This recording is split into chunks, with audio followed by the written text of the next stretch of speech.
Assalamualaikum warahmatullahi wabarakatuh.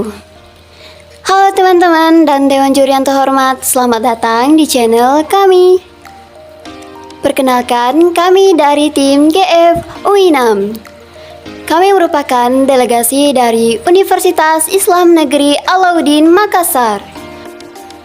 Pada video kali ini, kami akan mempresentasikan hasil analisis kasus pertama, yaitu PT Pupuk Kalimantan Timur dan strategi diversifikasi. Halo semuanya, kalian tahu nggak sih perusahaan BUMN terbesar di Indonesia? Ya, betul sekali, PT Pupuk Kalimantan Timur. Pupuk Kalimantan Timur didirikan pada tanggal 7 Desember tahun 1977. PT Pupuk Kalimantan Timur atau PKT merupakan salah satu perusahaan pupuk area dan MPK terbesar di Asia. PKT merupakan salah satu badan usaha milik negara yang terbesar di Indonesia.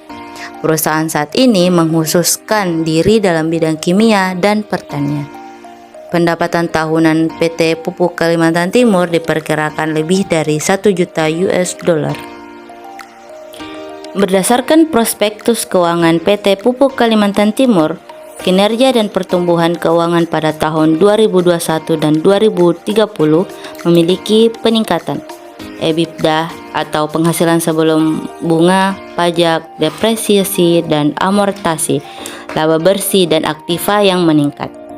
Dari sisi keuangan tidak terdapat masalah. Meskipun demikian, PT Pupuk Kalimantan Timur membutuhkan investasi untuk tetap mengembangkan produknya. Dilihat dari adanya kebutuhan prioritas industri yang meningkat setiap tahunnya, menurut Kementerian Industri Republik Indonesia yang menjadi fokus utama dalam pengembangan produk PT Pupuk Kalimantan Timur diantaranya, yaitu industri metanol yang masih kekurangan di Indonesia, sehingga masih bergantung dengan impor bahan baku dari luar negeri. Namun, produk lainnya tetap harus ditinjau secara berkala agar tetap stabil. Berdasarkan analisis pada bagian keuangan, dapat kami simpulkan bahwa pada perusahaan pupuk Kalimantan Timur memiliki pendapatan yang meningkat dengan laba bersih dan aktiva yang saling berhubungan, yaitu sama-sama naik setiap tahunnya. Dalam data analisis keuangan yang dicek secara berkala, pendapatan dapat diperoleh dari hasil penjualan barang dagangan perusahaan. Laba bersih dapat meningkat secara optimal jika volume penjualan mencapai hasil yang maksimal. Mengutip dari laman investor.id disebutkan bahwa PKT mencetak laba bersih sebesar 3,19 triliun rupiah pada kuartal I 2022, melonjak hampir 4 kali lipat. Kinerja positif tidak lepas dari penerapan strategi pertumbuhan yang difokuskan pada 3 pilar utama, yaitu pertama, keunggulan operasional dan rantai pasok melalui efisiensi energi dan optimalisasi infrastruktur. Yang kedua, keunggulan diversifikasi dengan mengembangkan bisnis di sektor hilirisasi, petrokimia, dan energi terbarukan. Yang ketiga, keunggulan jangkauan pasar melalui peningkatan kapasitas domestik dan ekspansi di pasar global. Untuk meningkatkan kapasitas produksi PKT, maka membutuhkan investasi yang signifikan. Untuk melaksanakan rencana ekspansi, dikutip dari investor.id dikatakan bahwa Kementerian BUMN sebagai pemegang saham mewakili negara belum memberikan keputusan terkait mengenai perencanaan IPO. Opsi pendanaan lainnya yaitu pinjaman melalui emisi obligasi maupun kredit perbankan. Dari sisi kinerja, perusahaan Pupuk Kalimantan Timur sangat memenuhi kelayakan untuk melakukan IPO.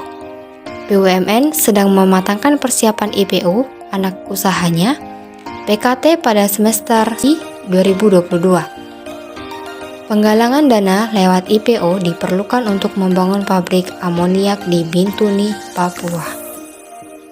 Menurut Kementerian Industri Republik Indonesia, yang menjadi fokus utama dalam pengembangan produk PT Pupuk Kalimantan Timur diantaranya, yaitu industri metanol yang masih kekurangan di Indonesia sehingga masih bergantung penuh dengan impor bahan baku dari luar negeri.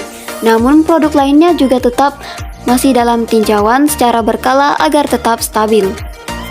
Maka dari itu dibutuhkan inovasi serta strategi yang dapat dilakukan sesuai dengan kondisi perusahaan. Adapun pilar strategis yang menjadi upaya dalam pengembangan produk PKT diantaranya yaitu memperkuat keunggulan-keunggulan operasional dan rantai pasok, mengurangi ketergantungan perusahaan terhadap produk amoniak dan urea melalui strategi keunggulan diversifikasi. Selanjutnya, memperkuat status perusahaan sebagai perusahaan kelas dunia melalui strategi keunggulan geografis. Landasan strategis lainnya seperti mempercepat transformasi digital, meningkatkan hubungan mitra, memperkuat organisasi, fungsi dan sumber daya manusia, menargetkan investasi, sinergi dan optimalisasi anak perusahaan dan afiliasi, serta memperkuat fungsi penelitian dan pengembangan sebagai BUMN. PKT juga menerapkan nilai-nilai perusahaan yaitu akhlak, yang dimana amanah, kompetensi, harmoni, loyal, adaptif, serta kolaboratif. Bentuk inovasi produk ramah lingkungan dari PT Pupuk Kalimantan Timur yang sering didapatkan dan dijumpai yaitu pemanfaatan minyak goreng bekas atau jelantah untuk industri oleokimia atau bahan baku kosmetik, farmasi makanan, dan lain sebagainya. Kami tim GF UIN AM dari UIN Alauddin Makassar. Saya Nur Hikmah Maudina. Saya Iko Putri Anggita. Saya Jurika Blansyah. Kami siap untuk Business Case